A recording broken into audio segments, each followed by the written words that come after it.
And what we do here, as you would have discovered this morning, is the fact that we have a museum with all of the Barbadians who went on to play cricket for West Indies. That's how you got the title as a legend. We also have icons. There are people who have made a significant contribution, the likes of starting with Sir Everton, then you've got Sir Alfie Sobers, Sir Wes Hall, then Sir Charles Griffith, and then also it was Joel Gordon and myself.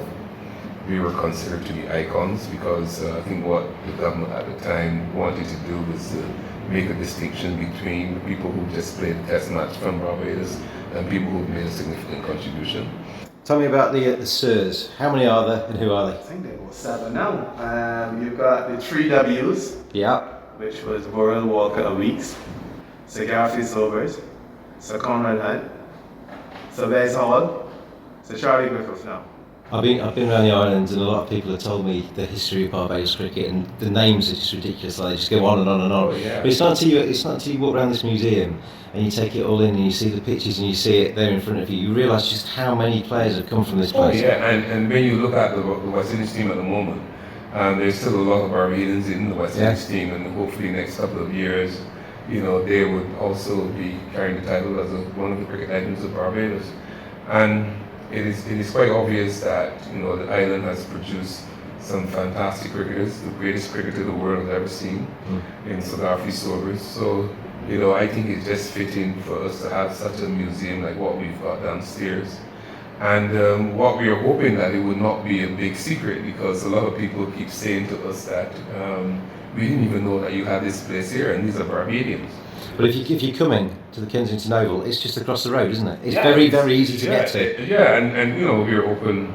We're open when this cricket on. We open 6 days a week, so we open from Monday to Friday from 8:30 to 4:30, and sometimes on Saturday morning in season. So it is always open. It's always it's affordable. It's only about $20 and then for the school kids, it's only about $5 or $10. So. We've done it because we wanted the kids, and we also done a DVD, whereas they have a series of DVDs, that was designed to let the kids in the schools understand where we came from, the type of area in which we were born in, just to show them that if guys can come from these areas as well and become great cricketers, that they can also do the same. We'll start with the main man. We'll walk through Everton Weeks, Clyde Walcott. We've got Joel Garner, Gordon Greenwich, Charlie Griffiths. Sir Charlie Griffith. Sir, also Wes, look at that big smile. Go on, Wes. Desmond Haynes, Seymour Nurse. They're all here, and there's loads of them. He's an umpire, right? Absolutely loads of them. In fact, they need more than one wall. Recognise that man? Rather quick. Yeah. So Conrad Hunt. This is Barbados cricket. This is the Stars. Barbados cricket. The Legends Museum. So he played for Kent. We've got Gordon Greenwich, not the real one. Oh yes, Common Mess School, where we were the other day. 1940. So you'll be on that then, Cedric, won't you, as the next cue? You're taking it big, alright? Or you want an older one? 1940. My parents were around then, not even me. We've got over here a bat signed by the first ever West Indies team to tour England.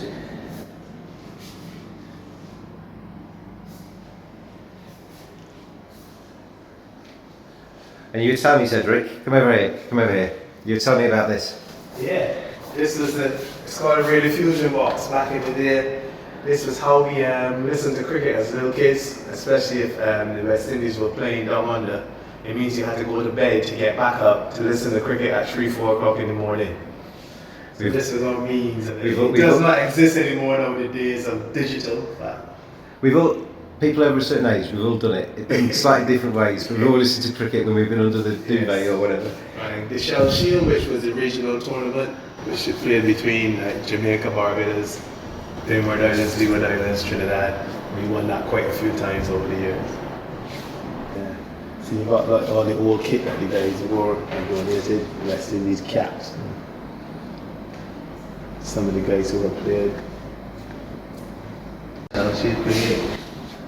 Oh, they put us into ugly colours over the years. Jesus, look at that one. Yeah. Awful.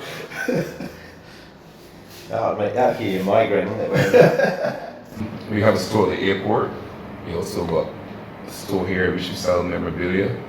And what we try to do is to make sure this was conceptualized by the first board member, the first president of our board, or chairman of our board in West Hall during the World Cup in 2007. Okay.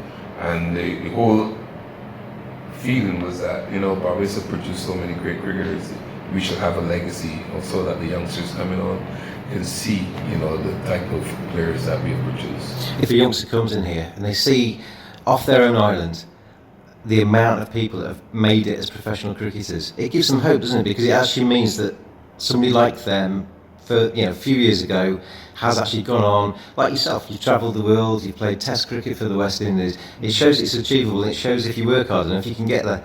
Yeah, and to me, I am still of the opinion that the youngsters in Barbados want to play cricket.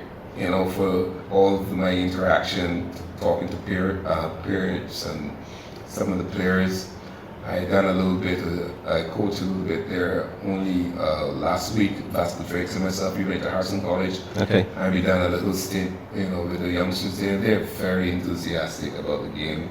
They were listening to us, and wanted to, digest as much as what we were telling them about the game and how they're supposed to go about the game. So for island only 21 miles long, by 14 wide, which is about the same size as the Isle of Wight, have produced at least 7 stars already for cricket. Yeah. I found your wife. Oh, Gravy. There we go, look. Nah. What a picture of beauty. Gravy. Gravy. One of the most famous characters in West Indies cricket. He knew how to dress. He's got Van den Holder, Shew and Campbell there, hitting through the offside. Ezra Mosley, steaming in. Wayne Daniel, Middlesex fans will remember him. Cameron Smith pulling through the leg side. Is it? Remember the Dasher? Phil Wallace? Oh yeah. But this one is the one you need to look at. We were 619 for 3. Worrell, so Walcott was 314 and Worrell was 255. Wow. That is punishment. They don't even look tired. They don't even look tired, look. And they've got that score on the board. It's just like another day at the office. Yeah, and I'm very jealous of you. Being able to walk around this every day. The Kensington Oval's just across the road. Yeah, you get to live on this fantastic island. It's not a bad life, is it, you've got? Not bad at all. And this is also very nice too, is what we do here is that we make sure we look after the well-being of the past greats, the likes of Sugari, Sowais and so forth. We are hoping to set up a benevolent fund where is that we can assist these, because a lot of these guys are now in the 80s and so Everton is in his 90s, So it is important for us to keep the legacy and make sure that these guys who never played cricket, these guys used to tour England for full series for £500.